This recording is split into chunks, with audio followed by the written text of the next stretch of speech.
Hola a todos nuestros asistentes, qué gusto volvernos a encontrar por este medio, esperando y se encuentren muy bien ustedes y sus seres queridos. Con muchas ganas de adquirir nuevos conocimientos en este cuarto ciclo de conferencias virtuales, divulgación del conocimiento del Departamento de Atención a la Salud. A nombre de nuestra querida jefa del Departamento de Atención a la Salud, la maestra María de los Ángeles Martínez Cárdenas, y de las 6 jefas de área, les doy la más cordial bienvenida. En esta penúltima y séptima conferencia de este cuarto ciclo de conferencias, nos acompaña una profesora con mucha experiencia y pionera en la rehabilitación neurológica dentro de la UAM Xochimilco. Me refiero a la doctora María del Carmen Sánchez Pérez, que nos hablará sobre detección temprana de alteraciones de neurodesarrollo en la primera infancia. Pero antes de iniciar con la actividad, indicaré cuál es la dinámica con la que se trabajará, la cual consta en que nuestra ponente presentará su tema y al finalizar de su presentación se hará una sesión de preguntas y respuestas. Esas preguntas ustedes las podrán realizar por medio del chat y un servidor se las hará llegar a nuestra invitada para que las pueda responder. Por otra parte, a todos nuestros asistentes les solicito de la manera más atenta que los micrófonos y las cámaras las mantengan apagadas durante todo el tiempo de la ponencia, ya que la única forma de comunicación que tendremos es por medio del chat. Bueno, una vez dadas estas indicaciones, ahora sí pasaré a presentar el gran currículum de nuestra invitada de hoy. Como mencionaba hace un momento, tenemos de invitada a la doctora María del Carmen Sánchez Pérez y la doctora María del Carmen prácticamente cuenta con la licenciatura, es médico cirujano, tiene la especialidad en medicina de rehabilitación y tiene el doctorado en ciencias biológicas y de la salud. Dentro de los reconocimientos que tiene, es actual jefa del área de investigación de ciencias clínicas, ha sido coordinadora de la maestría en rehabilitación neurológica, fundadora de la maestría en rehabilitación neurológica, es SNIN 2 y fundadora del Centro de Investigación de Neurodesarrollo del INP, del Instituto Nacional de Pediatría y la UAM. Ha realizado publicaciones de artículos, libros y capítulos de libros, directora de muchas tesis e integrante del equipo de premio Reina Sofía. Así que le damos una gran bienvenida a nuestra apreciada doctora Carmen, que nos va a compartir su gran conocimiento acerca de este tema. Bienvenida, doctora. Muchas gracias por tu presentación. Me da mucho gusto de estar compartiendo con ustedes el día de hoy, esta tarde, aspectos importantes que me parece que son de una necesidad importante de difundir y de explicitar, de tal manera que nosotros tengamos un conocimiento y una aproximación y de las actividades que se pueden realizar en este sentido. Me voy a permitir compartir mi exposición, si están ustedes de acuerdo, y pasaremos a la presentación.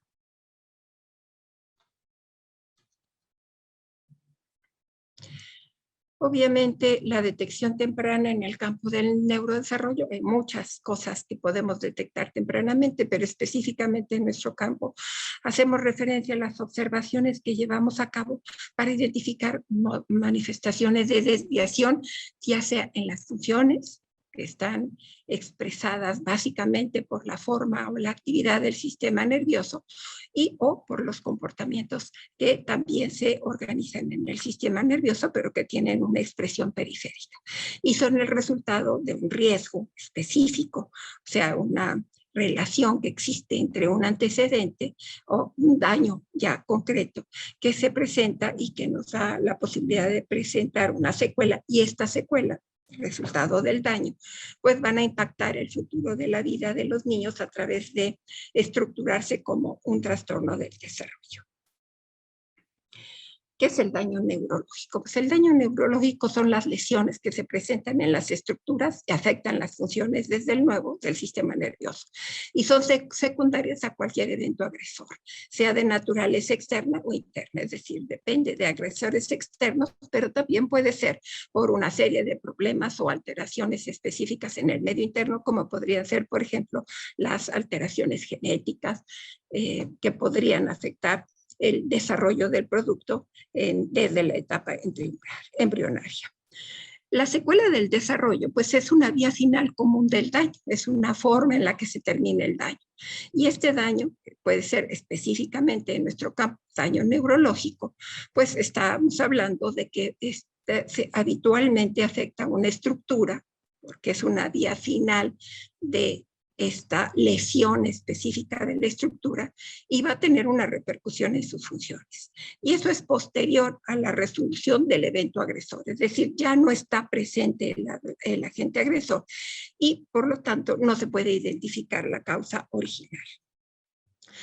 El factor de riesgo es cualquier factor que tiene una relación entre un evento antecedente que se asocia con mayor probabilidad a un efecto no deseado. ¿Cuáles son los antecedentes que nos, de alguna manera, que nos obligan a buscar estos signos de alarma que nos podrían permitir la detección temprana? Bueno, desde luego el antecedente de prematurez, como pueden ustedes observar en esta diapositiva. El bajo peso al nacimiento. Aquí tenemos un caso de unos gemelos en donde se ve un gemelo con un desarrollo normal y uno más chiquito, que quiere decir que su peso es mucho más bajo que este otro niño. Y los dos pueden ser gemelos maduros, o sea, gemelos prematuros o gemelos de término, aunque con mayor probabilidad van a ser prematuros. Y además, pues todos los niños que llegan a la unidad de cuidados intensivos. Los niños que llegan a la unidad de cuidados intensivos, pues tienen una serie específica de riesgos asociados a pues la forma en que se les va a mantener con vida, ya sea porque tengan que estar intubados, porque requieran oxígeno o porque hacen problemas cardiorrespiratorios que requieren una atención. Obviamente, estos niños tienen además como antecedentes que son productos de embarazos múltiples, como es en el caso de gemelos, pero puede ser trillizos, etcétera, o un número mayor, hasta 5 o más, o productos si son niños de término, por muchas razones asociadas a las características de la pelvis materna o a la dificultad de la obtención del niño en un momento específico, pues que se requiere la aplicación, por ejemplo, de forceps y puede producir esto un trauma obstétrico. Ahorita uno de los problemas más importantes que tenemos es el recién nacido prematuro. ¿Qué es un recién nacido prematuro? Pues un niño que no ha cumplido al menos 37 semanas de gestación. Y pueden ser prematuros entre 32 a 37 semanas, muy prematuros cuando están entre las 28 y las 32 semanas, o prematuros extremos cuando nacen antes de las 28 semanas de gestación. Este 9 es simplemente la referencia bibliográfica, ignórenlo. Entonces, hay otras formas de clasificaciones. También se llaman, por ejemplo, prematuros muy extremos o microprematuros, cuando, como señalé, pues nacen antes de las 28 semanas de gestación. Esto quiere decir que muchos niños que nacen antes de las 37 semanas pueden tener cualquiera de estas condiciones. Pero en este caso, en el caso de los prematuros muy extremos, solamente el 5.2% tienen esta característica, que entre las 28 y las 32 semanas, o sea, antes de las 32 semanas, pero más de 28 semanas o más, pues solamente es el 10.4. Pero los moderados y los tardíos, que están en estas edades gestacionales, son el 84.3%. Y se llama recién nacido inmaduro aquel niño cuya gestación ha sido de 22 semanas o menos de 28, o sea, entre las 22 y las 28, y su peso es muy bajito, es menos de 100 gramos, entre 501 gramos y 1000 gramos. En nuestro país, la sobrevivencia de estos niños es muy baja. Habitualmente los niños en nuestro país sobreviven entre las 26 y las 27 y 28 semanas. Antes de las 26 semanas, habitualmente fallecen. No siempre tenemos las semanas de gestación, entonces necesitamos averiguar. Habitualmente se considera la fecha de la última regla como el antecedente más creíble para medir la edad gestacional. Y hay muchas pruebas, desde el ultrasonido se puede hacer, o se puede hacer a través de medirlo básicamente por las características de sus estructuras anatómicas, y para eso hay varias pruebas que se pueden hacer para medir esas características que nos dan una idea de la edad gestacional. En nuestro país y básicamente en el Hospital Nacional de Pediatría, con el cual tenemos convenio y habitualmente trabajamos, se usa la prueba de Capurro. Esta prueba de Capurro, pues claramente mide las características de 5 parámetros que se presentan y a la que les damos determinadas puntuaciones que combinadas a la estimación buscada sobre el desarrollo del neonato. Y estas estructuras que se miden pues son la forma del pabellón de la oreja, el tamaño de la glándula mamaria, la formación del pezón, la textura de la piel y los pliegues plantares. Aquí tenemos las características y aquí son los criterios que se buscan, y aquí están pues las características de desarrollo que dan una serie de puntuaciones, y estas puntuaciones después, para hacer más rápidamente esta presentación y no entretenerlos tanto con algo que no vamos a estudiar a profundidad, pues les señalo simplemente que con estas puntuaciones nosotros sabemos si el niño es de término, porque tiene entre 37 y 41 semanas, y así los clasificamos. Niño posmaduro después de las 42 semanas, prematuro leve entre 35 y 36, moderado entre 32 y 34 y extremo entre 32 semanas. Esta es la calificación que nos da Capurro. No necesariamente coincide con los datos que se presentan o como dice, las descripciones que dependen de las propuestas de la Organización Mundial de la Salud, pero nos da una idea para poder ubicar los riesgos específicos que tienen las características de los niños. También de acuerdo al peso, nosotros podemos clasificar sus riesgos. Así, hablamos de extremadamente bajo peso al nacer cuando está entre 499 gramos o un poquito menos y 999.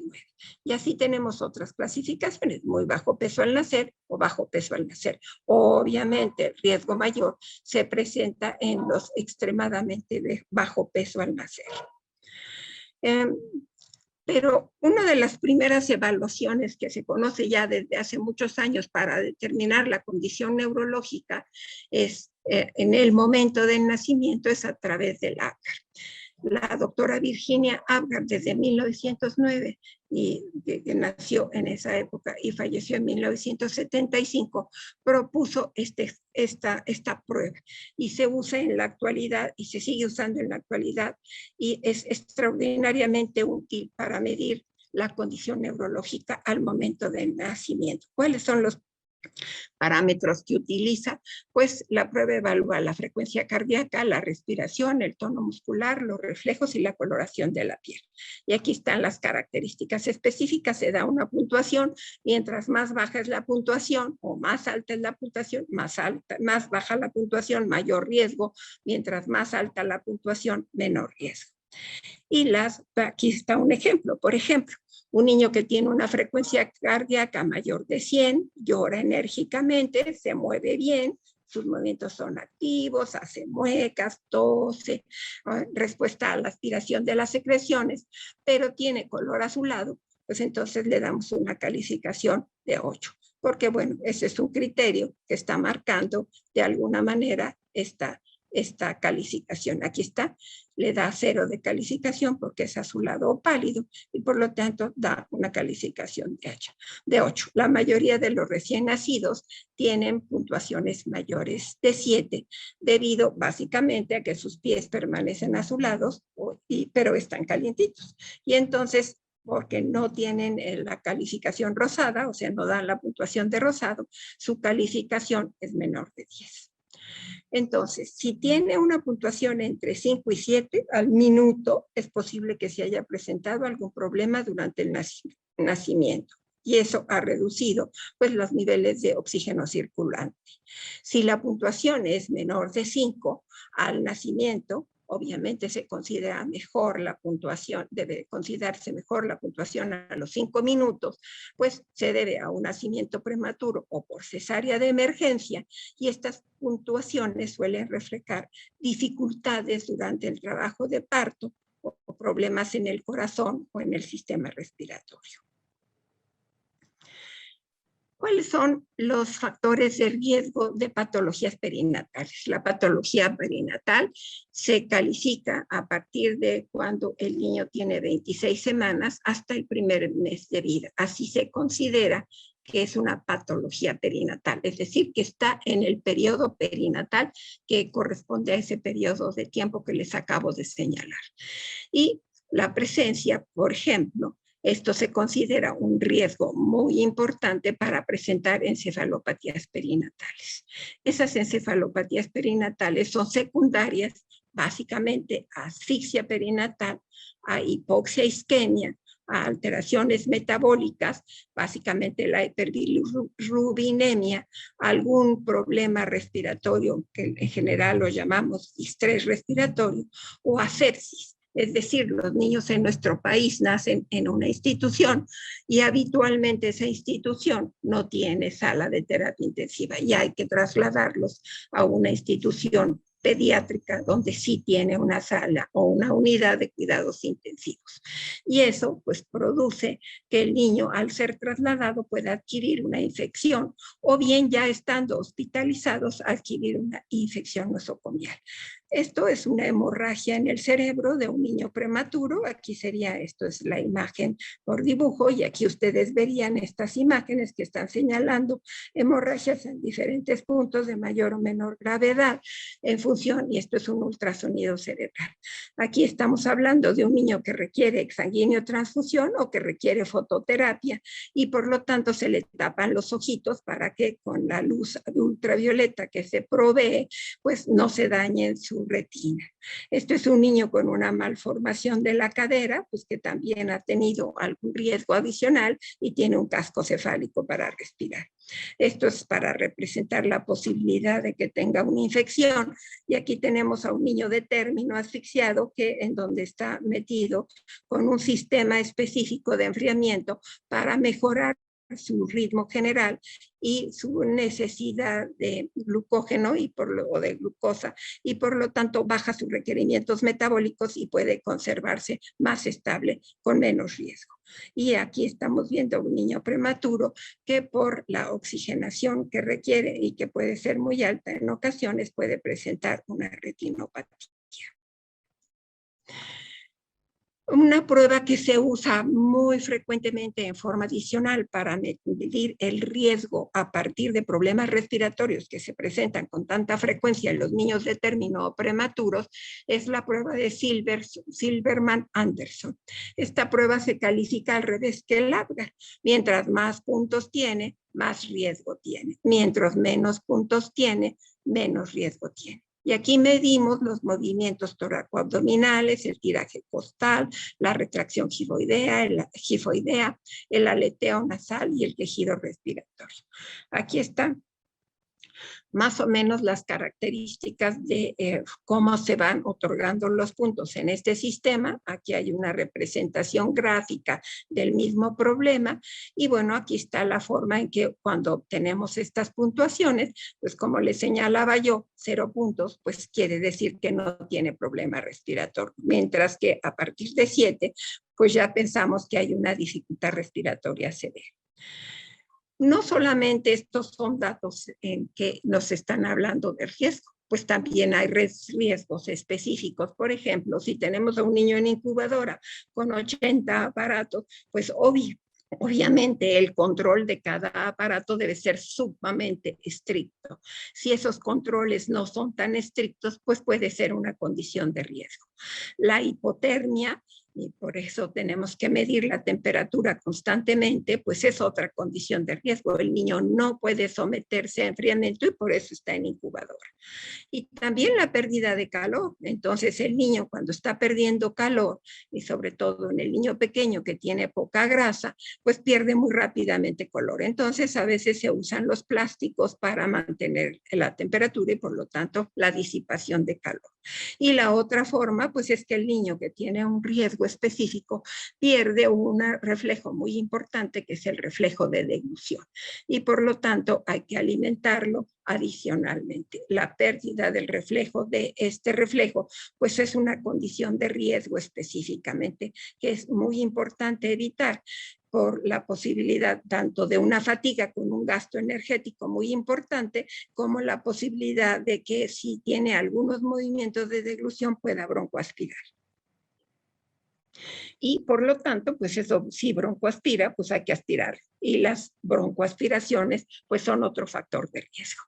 Aquí tenemos que cuando hay un dato específico de un daño neurológico que se presentó en etapas anteriores al nacimiento, pues obviamente eso se corresponde pues a un riesgo muy importante. Aquí ya señalamos las malformaciones congénitas en el niño, por ejemplo, con infección congénita de cadera, el niño que tiene alteraciones, por ejemplo, del tipo de la hidrocefalia, en donde aquí estamos viendo a un niño con una hidrocefalia muy importante, que obviamente es una alteración que se presenta por muchas causas en la etapa intrauterina. Aquí tenemos un niño con cardiopatía congénita operado muy tempranamente, pero que está presentando alteraciones todavía respiratorias del llanto y por lo tanto de la vaso que tienen que ver con datos vasculares específicas de su regulación de toda la circulación periférica. Y aquí tenemos una niña con un síndrome genético, que es un Prader-Willi, que tiene también pues una hipotonía muy importante. Aquí ya está cerca de los 7 meses de edad y pues vemos que aún no puede levantar la cabecita.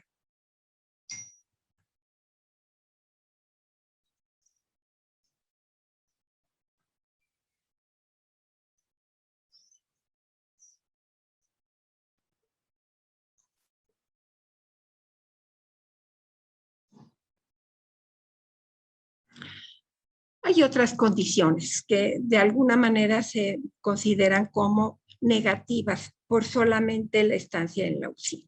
En este estudio del Real Patronato sobre los recién nacidos de alto riesgo en España, se reportó, esto es más o menos en los años más o menos entre el 2010 y el 2020, reportaba que el 68% de estas unidades de cuidados intensivos no controlaban ni el ruido ni la intensidad de la luz, que son factores de riesgo, porque el niño es muy susceptible desde el punto de vista de su audición y muy susceptible a determinadas intensidades de luz. Tampoco tenían espacios para la convivencia entre la madre o el padre con el recién nacido. Es decir, el espacio específico entre las incubadoras y en la sala general, pues no era lo suficientemente amplio para esta convivencia. Había una restricción importante en el número de visitas que los padres podían hacer a su recién nacido, y una parte importante, tampoco tenían salas de estar para que los padres pudieran estar cerca de sus hijos de una alimentación, por ejemplo, de un periodo de alimentación al siguiente. Y por último, también muy importante, el 14% no tenían programas de control de los nacidos de alto riesgo, es decir, no tenían programas de seguimiento. Otros factores de riesgo a lo que se exponen estos niños una vez egresados de las terapias intensivas y que tiene que ver con los espacios de la ecología humana, pues bueno, pues una situación muy importante que todos conocemos, pues es las psicomanías, la violencia intrafamiliar, la madre trabajadora que tiene varios hijos y que tiene que soportar el ruido de todos ellos al mismo tiempo cuando tiene un niño que tiene problemas y que ha nacido en condiciones de riesgo, las madres agresivas que constantemente gritan y mantienen al resto de los niños con este tipo de relaciones, los pleitos entre la familia, las madres que en sus momentos de recreación pues no cuidan o no controlan el ruido ambiental ni la atención que deben de prodigar a los niños. También se ha hablado de las características de las madres, pues la depresión postparto, que puede ser por muy largo tiempo, la madre que está constantemente llamando a alguien que le diga cómo cuidar al niño y cómo atenderlo, o la madre que tiene una depresión por condiciones ambientales importantes y que no pone atención al niño, o al cambio, las madres sobreprotectoras que tienen a los niños en burbujas y entonces los abrigan demasiado, los cuidan demasiado, les dan de comer a edades ya muy grandes, o bien conviven con los niños en el espacio que es propio de los padres sin que tengan un sistema de aislamiento, y a pesar de que pasen los años siguen apoyándolos a hacer todas las actividades propias de la edad. Obviamente, lo que ya sabemos, las condiciones sociales, las madres solteras que todo mundo señala, las condiciones de pobreza extrema, de marginalidad, o a la población indígena de nuestro país que sigue ampliamente marginadas. También esta presión que tienen los niños por ausencia de rutinas, en donde no se les lleva a dormir en sus horarios, sino que los niños se duermen a la hora que duermen los padres y despiertan a la hora que despiertan los padres, o se les deja dormir indiferentemente. Que no consideran los esquemas de saciedad de los niños y los obligan a comer aunque no quieran comer, o que los tienen en aislamiento importante. Otra condición fundamental en la actualidad, pues esa falta o inatención de los padres con respecto al niño porque están entretenidos en sus problemas. La falta del contacto visual cara a cara en una madre que cubre las necesidades básicas pero que no atiende las características del niño. El dejarlos con hermanos, el dejarlos solos frente a la televisión, abandonarlos en la escuela o en el juego sin mayores atenciones. Condiciones que todos vivimos en la época moderna. Hay además otras condiciones que un niño que tiene problema, que nació en condiciones de riesgo o que nació sano, pero que ahora se somete a nuevos riesgos por faltas, por omisiones, básicamente, por descuido de la familia, pues está básicamente los accidentes, que son muy frecuentes en la etapa escolar, las actividades de los niños pequeños, en donde no se cuida el tamaño de los juguetes, donde no se cuidan o donde no se asean de manera suficiente, o se les deja jugar con sustancias tóxicas, o que por ser muy activos se les permite que realicen todas las actividades que se les ocurran, aunque sean extremadamente riesgosas. O bien el cuidado que tiene que hacerse con las herramientas, con la electricidad, con las actividades propias del niño, con las relaciones del espacio, de las alturas en relación con las ventanas, el subirse a las sillas o mantenerse cerca de la estufa. Todas son condiciones de riesgo.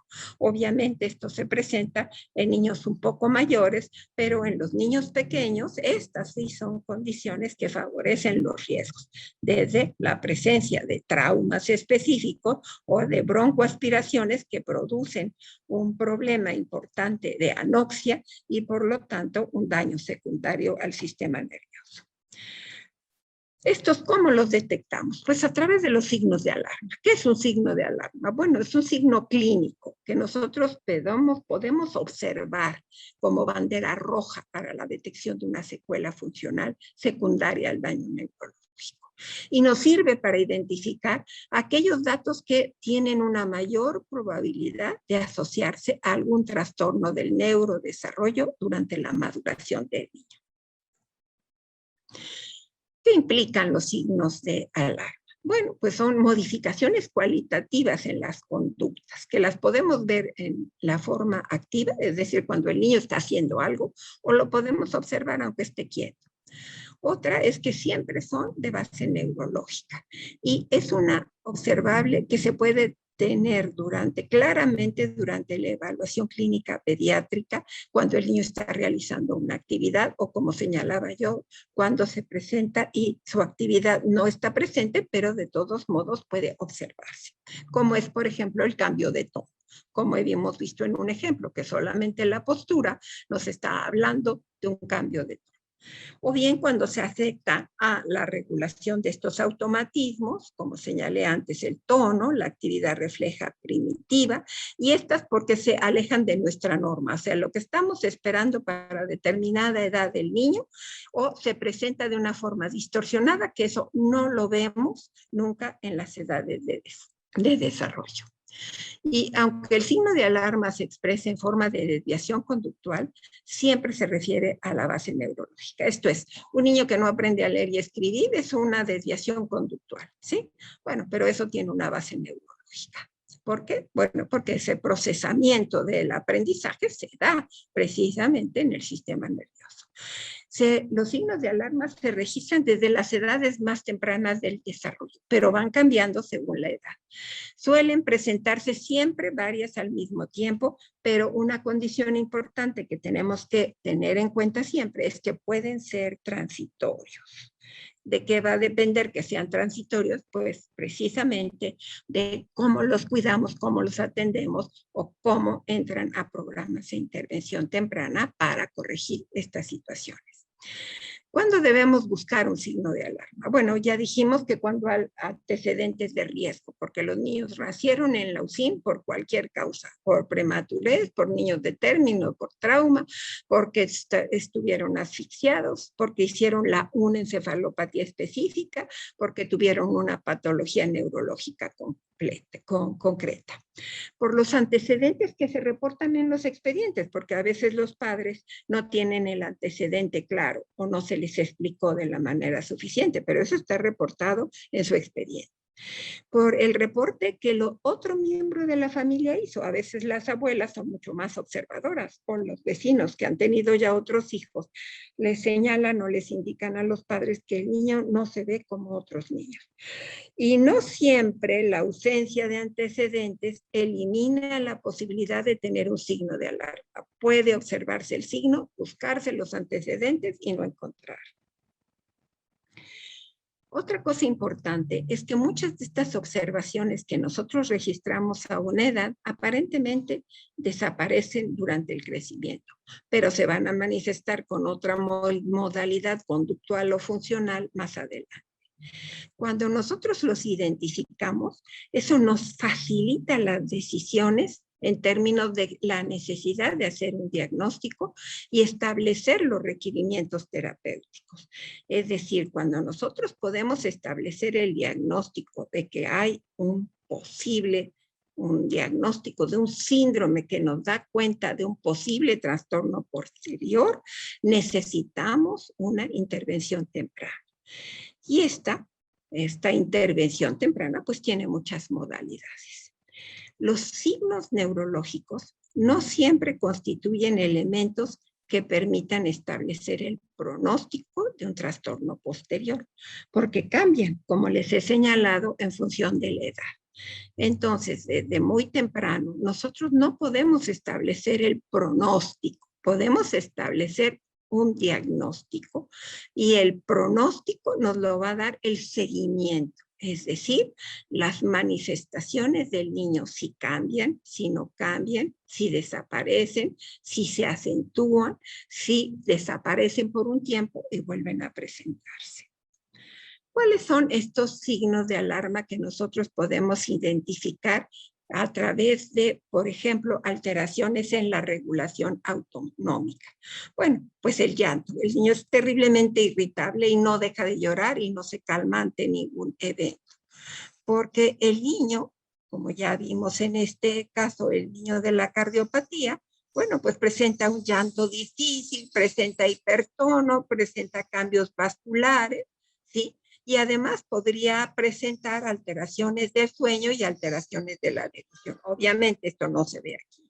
En este caso, este otro niño presenta un llanto muy irritable. Tenemos claramente los cambios aquí cardiorrespiratorios, vemos las dificultades que tiene para regularse, los cambios de coloración en la piel.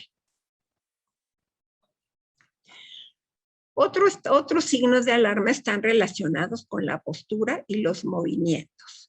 Aquí vemos un niño con una facie totalmente inexpresiva. Hay un síndrome específico que se llama el síndrome de Moebius, en donde hay parálisis facial bilateral. O solamente de un lado hay una parálisis facial unilateral.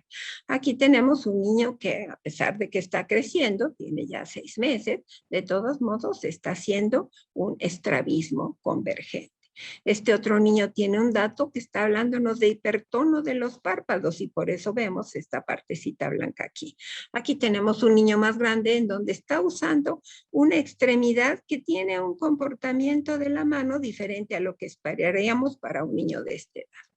Otro, aquí tenemos un niño, por ejemplo, que está totalmente planito, acostado aquí. Este niño pues no tiene una alteración también del movimiento, está demasiado quieto, demasiado tranquilo, no se está moviendo. Y este otro niño pues no le gusta el decúbito prono. Y no solamente mueve solamente las extremidades inferiores, menos las superiores, y no levanta la cabeza para liberar su carita. A esta edad ya debería liberarla ampliamente alzando la cabeza.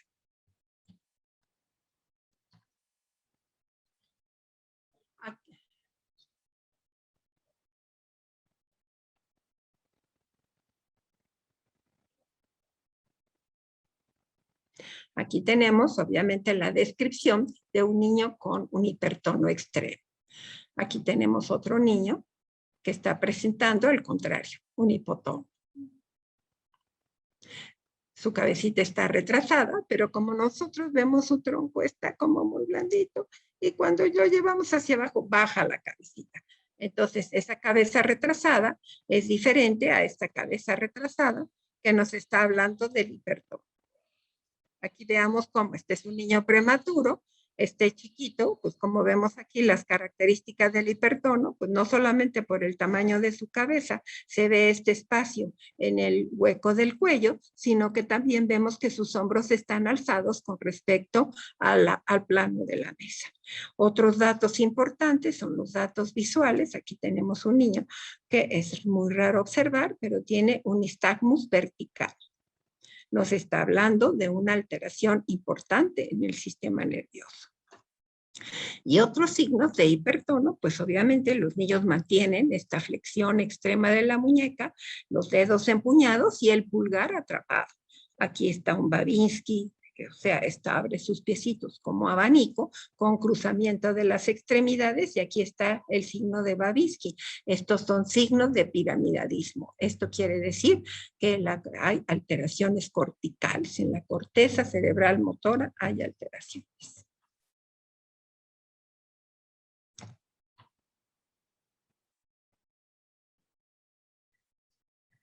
Perdón, pero luego se ponen en huelga estas cosas y no nos quieren hacer caso. Muy bien. Entonces, hemos visto los signos, básicamente.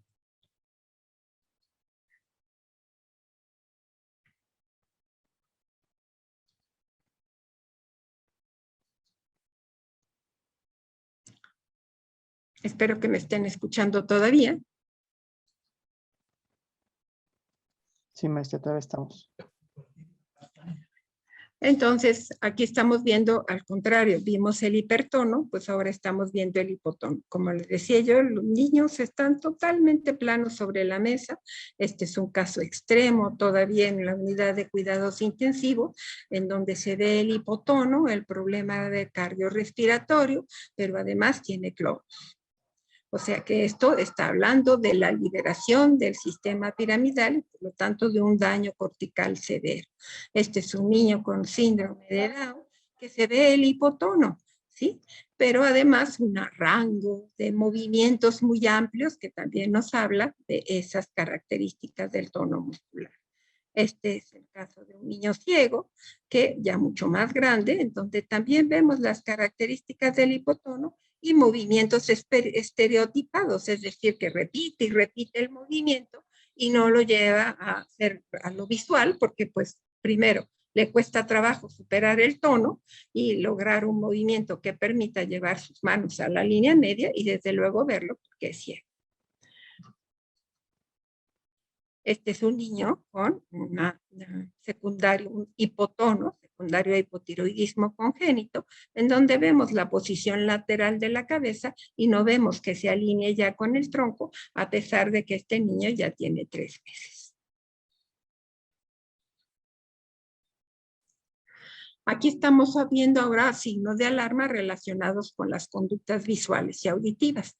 Este niño, a los estímulos de la luz, nosotros deberíamos esperar que el niño siga la luz y lo que hace es que cierra los ojitos para no tener contacto con la vista. O sea que hay un retraso en la organización del seguimiento a la luz, que es uno de los elementos que aparecen desde las 28 semanas de gestación. Y aquí tenemos algunas, ya no solamente el contacto visual que debe de establecer con el objeto, sino con el seguimiento. Aquí vemos que el contacto visual no se da y menos el seguimiento. Y aquí otra vez el niño con síndrome de Down, en que ni siquiera sigue, ni siquiera ve el objeto, ni siquiera lo busca, ya ni siquiera se intenta el seguimiento porque no busca el objeto. Y lo mismo va a suceder con la campana. Aquí está muy claro, este niño está muy tranquilo y su respuesta rápidamente es al sonido. Entonces aumenta o detiene sus movimientos. Aquí lo aumentó. Esto es para demostrar que esa es la respuesta que esperamos, pero que en este niño, por ejemplo, pues no se dio en el caso del niño con síndrome de Down. Y en niños más grandes, pues obviamente vemos por la falta de lenguaje. Y entonces, aquí se le está pidiendo que nombre un objeto y lo describe, pero no lo puede pronunciar. Aquí es este mismo niño, pero más grande, en donde ya vemos que una vez superado su problema que tenía catarata, pues le quitaron la catarata y empieza su conducta visual. Entonces, ese signo de alarma se transformó, pero otros no se han transformado. ¿Sí? El seguimiento, pues todavía no está presente.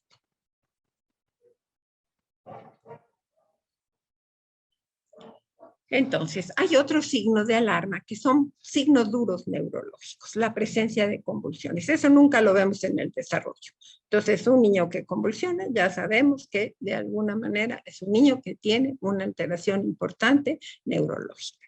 O porque tengan movimientos raros. Estos movimientos raros se llaman en general movimientos estereotipados y se presentan con mucha frecuencia en los síndromes genéticos o en los síndromes cromosómicos.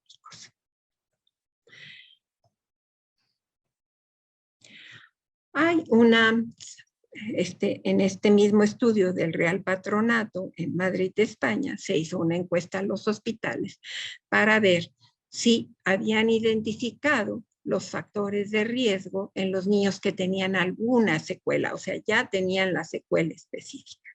Y se vio que solamente el 72% tenían antecedentes de factores de riesgo.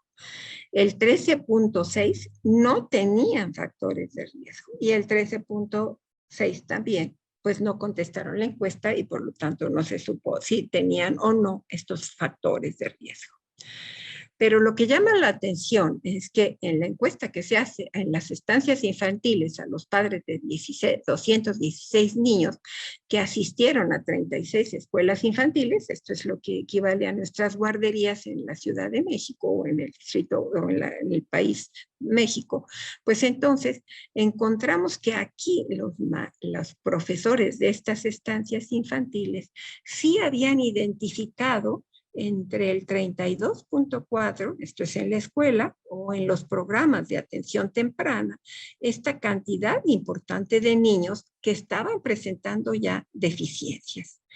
Otros 15% fueron detectados en los servicios de neonatología hospitalaria, el 12% los identificó la familia y los demás, bueno, pues fueron el 5% en los servicios de atención temprana en los propios unidades intrahospitalarias, el 5% por los servicios sociales y solamente el 3.2% por los centros de salud. Pero así como hay condiciones anormales o condiciones de riesgo en la SUSIM, pues también hay condiciones positivas. Aquí encontraron que el 59% de estas unidades contaban con luz individualizada en la incubadora. Eso afortunadamente se ha generalizado aún más. El 86% y un poco más consideraron ya la conveniencia del desarrollo de las actitudes maternales. Esto quiere decir la presencia constante de las madres en las unidades de cuidados intensivos para platicar y atender directamente a sus niños, con varios programas, entre ellos los muy conocidos de las madres canguros. Otro 86% de estas unidades de cuidados intensivos planificaban las actuaciones específicamente de toma de muestras, inyecciones o manejos dolorosos en un solo tiempo, de tal manera que el estrés al que estaban sometidos los niños era menor. Y por ahí también el 91% ya habían aislado el trabajo médico de rutina de tal manera que eso no fuera un factor de ruido o de maniobras innecesarias al movilizarse los residentes o los médicos al interior de las unidades. Y un porcentaje del 73% ya realizaban evaluaciones a los padres y a los familiares, midiendo la frecuencia de visitas, la actitud que tenían y la relación que establecían con su hijo y obviamente pues su estado psíquico, es decir, la angustia, el estrés y otros elementos que perjudican la relación de los padres con los niños. Un número importante ya tenían programas de seguimiento de los niños a largo plazo y cuando menos en el primer año de vida. Y el 64% tenía programas de enlace intra y extrahospitalario, es decir, que al momento de egresar el niño, las enfermeras comunitarias hacían el seguimiento directamente en los domicilios de los niños. Y esto incluía pues el control dentro de programas del desarrollo del niño sano. Me voy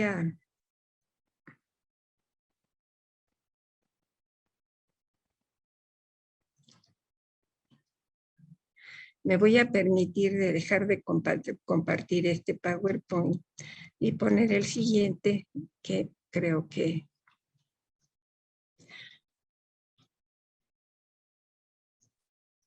es lo mismo. Bueno, en este sentido, ¿qué hemos hecho nosotros? Bueno, pues nosotros, desde el trabajo que hacemos en el Laboratorio de Seguimiento del Neurodesarrollo, hoy Centro del Neurodesarrollo del Instituto Nacional de Pediatría, que opera en convenio con la Universidad Autónoma Metropolitana, pues hicimos un trabajo que ya se publicó con Manual Moderno, sobre cómo las enfermeras pueden apoyar el manejo del niño, su detección temprana de los signos de alarma y los estímulos específicos que son básicamente el favorecer la relación madre-hijo dentro de las unidades de cuidados intensivos y un manual específico como guía de enfermería para la asesoría a los padres a la hora de salir o de egresar el niño de las unidades de cuidados intensivos. Y esto es porque muchos niños, por el cambio en el manejo entre el hospital y la casa, pues recaían y se regresan a la unidad de cuidados intensivos y eso los pone a nuevos riesgos. Y entonces por eso es tan importante de alguna manera el que la enfermera aprenda a manejar a los padres y a la hora de egresar de la unidad de cuidados intensivos facilite más aún el aprendizaje de los conocimientos requeridos para su atención en el domicilio. Hemos también ya hecho un programa en donde nosotros favorecemos la detección a través de un instrumento ya estandarizado para población mexicana que mide los comportamientos durante los 2 primeros años de vida en seguimiento y permite la identificación de los signos neurológicos. Y además hemos hecho un instrumento específico para manejar los síndromes específicos que se pueden diagnosticar en los primeros 4 meses de vida y una forma de manejo temprano que nos permite, pues con un procedimiento terapéutico muy útil, de alguna manera favorecer el desarrollo. Tenemos además un marco de referencia muy amplio en donde el desarrollo no lo conducimos al desarrollo mismo, sino que lo llevamos hacia la prevención de los problemas de la actualidad. Es decir, favorecer la construcción de la ciudadanía infantil a partir de la inserción tanto de favorecer la democratización al interior de la familia, de las relaciones con el niño, como de esa capacidad que se tiene de la inserción de los valores de justicia, de igualdad y de relaciones de fraternidad y de solidaridad. De alguna manera estamos trabajando con la validación de 2 procedimientos para evaluar la parte neurológica en los niños de 0 a 3 años, con un procedimiento de una escala abreviada y de una escala amplia que ya permite el diagnóstico específico de las alteraciones en estos primeros 36 meses de vida. Y un manual en donde, derivado de este trabajo, pues ya se empiece a desarrollar, y que lo hemos probado ya con amplitud, el programa específico del cuidado integral. Estamos centrados en la familia, es decir, que las acciones fundamentales se tienen que centrar al interior de la familia y los apoyos terapéuticos se dan cuando el niño lo necesita. De otra manera, los transmitimos directamente a los padres para que ellos sean, a través de su cuidado diario y de favorecer esta integración de la familia para ello, podamos favorecer atendiendo las necesidades específicas del niño en sus movimientos, en sus posturas, en sus formas de alimentarse, etc. Hemos trabajado con la difusión de esta guía específica dirigida a los padres de cómo cuidar al prematuro en casa, que apoya lo que estamos haciendo en la guía que hemos propuesto para las enfermeras y que les permite apoyarse en el manual para que los padres lo puedan leer cuando están en casa. Y a niños con pérdida visual y pérdida auditiva que pueden ser diagnosticados desde el nacimiento y que desde esas primeras etapas del desarrollo los padres deben de aprender y de facilitar su manejo.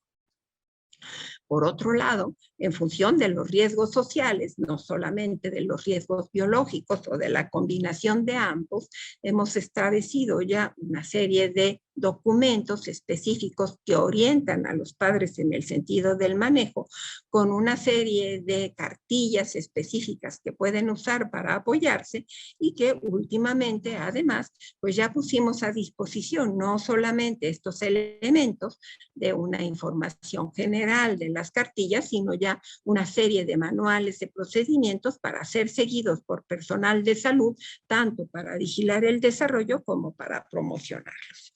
Entonces, hasta aquí, pues yo podría completar mi plática agradeciendo mucho su atención. Muchas gracias, doctora, por su ponencia. Y pues bueno, si me lo permite, pasamos a la parte de preguntas. Escúchase. Sí, sí te escucho bien. Gracias. Nada más estoy cerrando. Muy bien, muchas gracias. Bueno, tenemos aquí un comentario y pregunta de la doctora María de Los Ángeles Irigoyen, que dice: felicidades por tu conferencia. Tenemos en la conferencia muchos alumnos que pueden ser padres. ¿Qué les recomendarías para atender tempranamente cualquier signo de problemas neurológicos? Bueno, lo primero es identificarlos.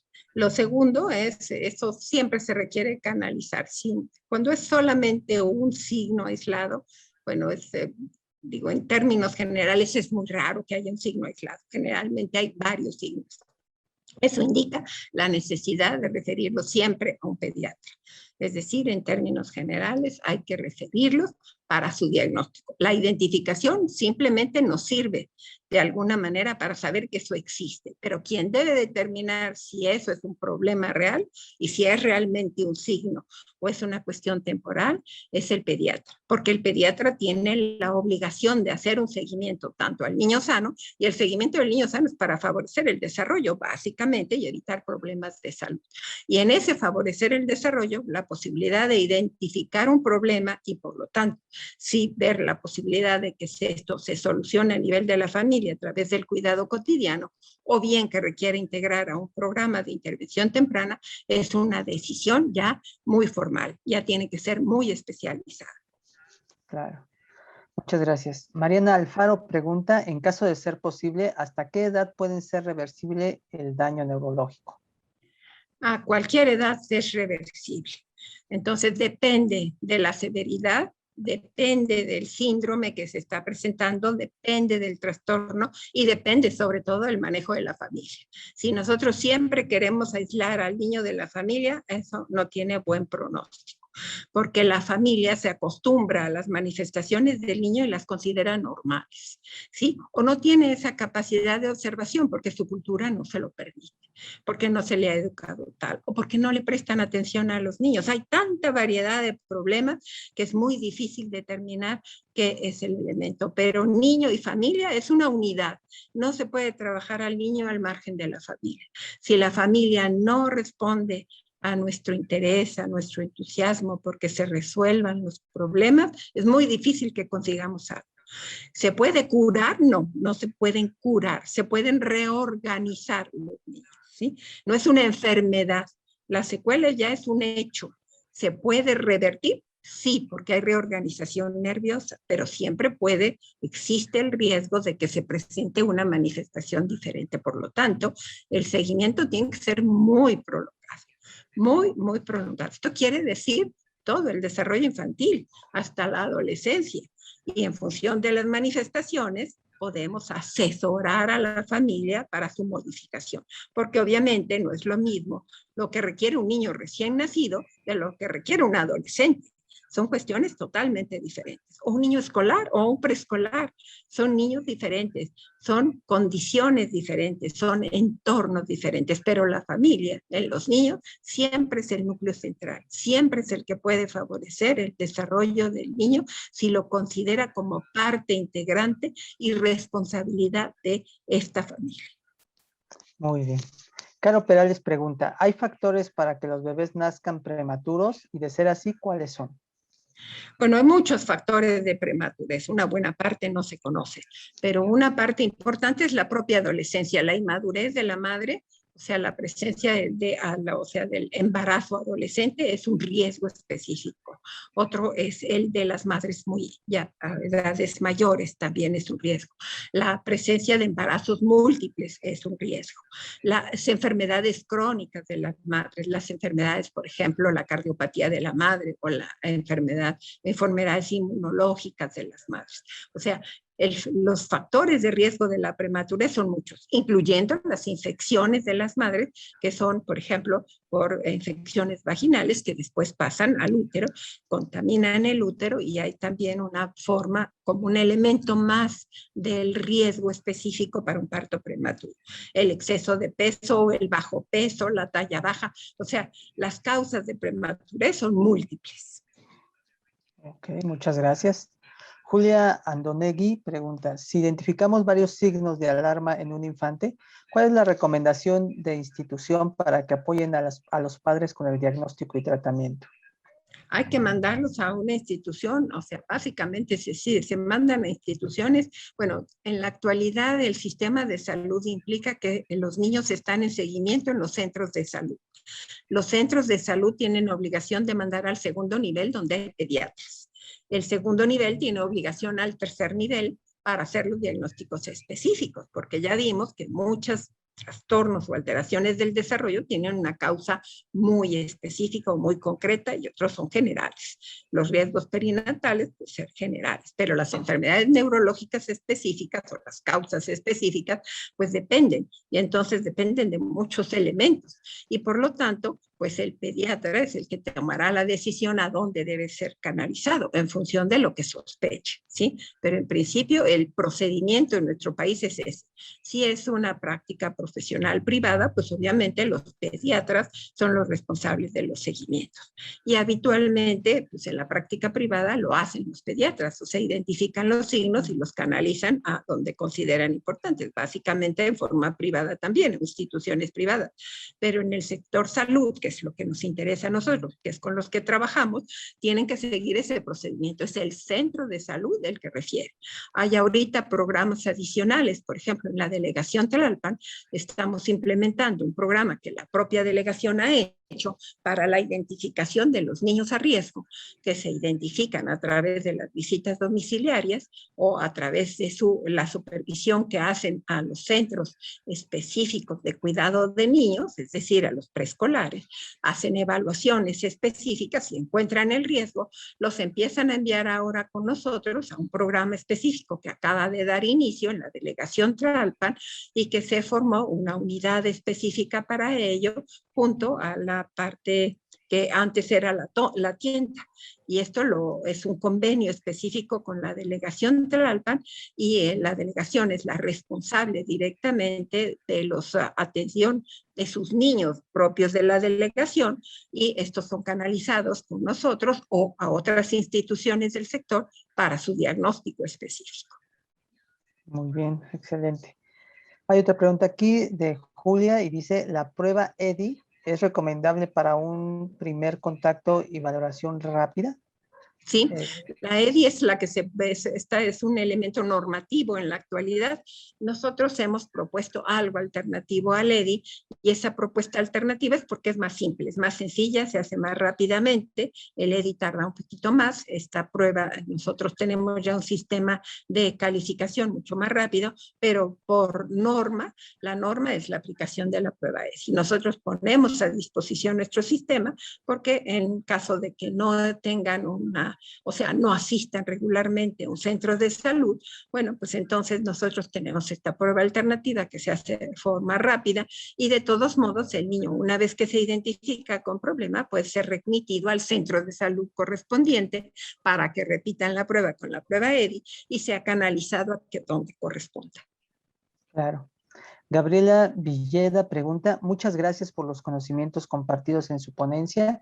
Si a un niño sin condiciones neurológicas se le satura de estímulos, ¿se podría desorganizar? Claro que sí.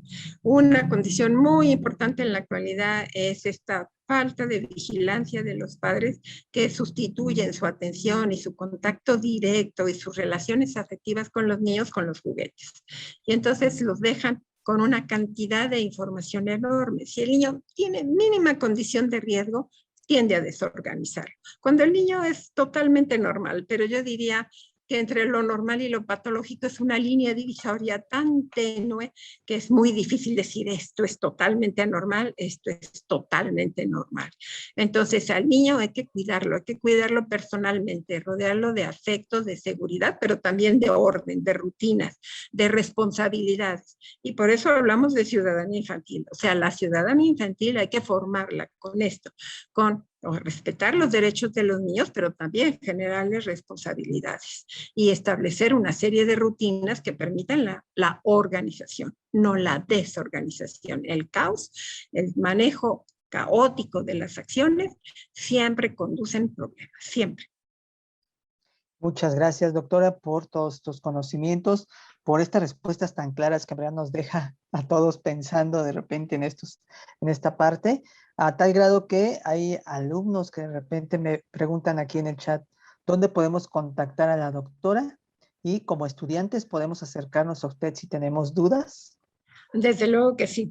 Mi correo electrónico es msánchez@ y ya saben todo lo demás, correo.shop.1.mx, msánchez.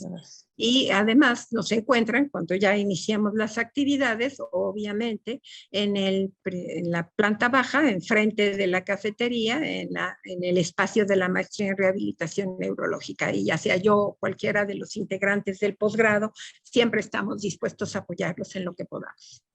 Ok, muchas gracias, doctora. Nos llegaron dos preguntitas más y nos hace el favor de responderlas. Una sería, considerando que la edad de la madre es uno de los factores que pueden causar prematuridad en el bebé, ¿cuál sería la edad adecuada para evitar este riesgo? Bueno, en principio se habla que después de los 18 años y antes de los 35, pero ahora todo es relativo, porque en términos generales el embarazo, cuando menos en los países desarrollados, se da por arriba de los 30 años, ¿sí? Empezando por esa edad, y terminan a los 40 en términos generales. De todos modos, a partir de los 35, en estudios previos se ha presentado pues, que hay un mayor riesgo de alteración o menores de 18. Ok. Mildred pregunta, si se detectan signos en un infante de daño neurológico y por cuestiones culturales u otras, los padres no deseen tener un seguimiento para un diagnóstico oportuno, ¿qué más se podría hacer como una institución particular? Lo único que podemos hacer es tratar de convencerlos, pero es muy difícil. Cuando un padre se niega a ver la realidad, eso es un problema gravísimo. Lo van a ver con los años y se van a arrepentir. Y a mí me choca decirles a muchos padres, te lo dije. pero pues no se puede hacer gran cosa. La motivación es un elemento importante, pero no puede uno hacer que los padres sean objetivos de un día para otro. La situación es habitualmente estos padres objetivizan el problema cuando los niños van a la escuela porque se lo rechazan o porque los maestros les señalan y les indican que el niño tiene problemas y que no van a poder salir adelante si no hacen algo por ellos. Pero antes de eso, estamos conscientes de que muchos padres esperan que el niño camine. Si camina ya parece que libró todos los problemas, pero no se dan cuenta de que si no habla, que si no razona, que si no juega adecuadamente, que si no interactúa con los otros, sigue estando a riesgo. Y entonces es un riesgo para un trastorno que podemos prevenir si lo identificamos y desde luego si los padres aceptan y cooperan. Pero convencer a los padres no es una tarea fácil. Claro, eso sí. Hay otra preguntita que dice Fernández Santillán Allison. ¿Qué tanto tiene de cierto el que los bebés de sexo femenino que tienen algunos de estos daños son los que tienen un porcentaje mayor de sobrevivir? Bueno, lo que es cierto es que en las unidades de cuidados intensivos las mujeres sobreviven más que los hombres, pero en términos de desarrollo cambia, depende de la patología de base. Hay patologías que se presentan con mayor frecuencia en los varones y hay patologías que se presentan con mayor frecuencia en las mujeres. Depende entonces de la patología, no de si es del sexo femenino o masculino, sino de la prevalencia, de si es mayor el problema en las mujeres o en los hombres. Muchas gracias. Por aquí hay alguna pregunta, pero creo que la respuesta va a ser muy larga porque preguntan, buenas tardes, ¿cómo debería ser el desarrollo mes a mes de los bebés? Visión, oído, Bueno, psicomotricidad. hay una cantidad de información al respecto, basta con que se metan a cualquier libro de psicología y ahí les van, o de terapia ocupacional o de terapia física, les van a decir, o de pediatría. Ahí pueden consultar cuál es el desarrollo mes a mes de los niños y les van a dar ciertas normas. Las normas mexicanas son diferentes a las normas de otros países. Cada país tiene sus normas y por eso las pruebas de desarrollo deben de estar de alguna manera, dijéramos, ajustadas a la población para decir cuáles son las edades específicas que se dan en el desarrollo. Y depende el área.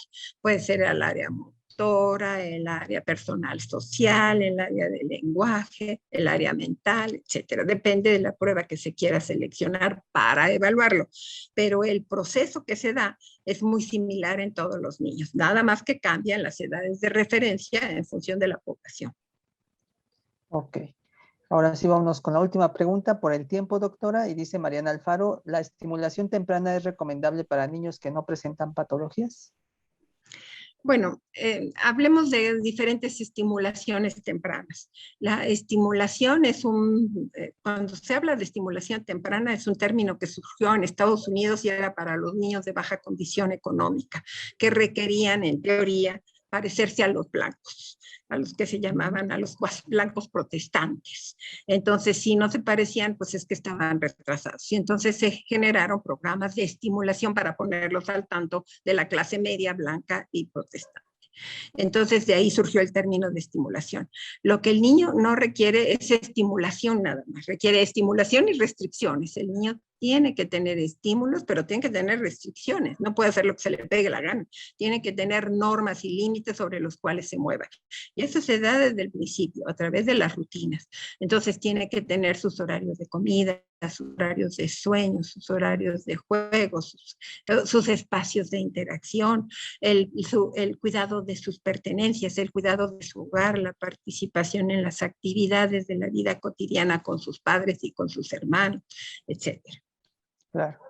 Doctora, pues a nombre de nuestra jefa del departamento, agradecemos muchísimo su participación. Creo que es un agasajo poder escuchar sus ponencias porque aprendemos muchísimo y eso se lo agradecemos muchísimo.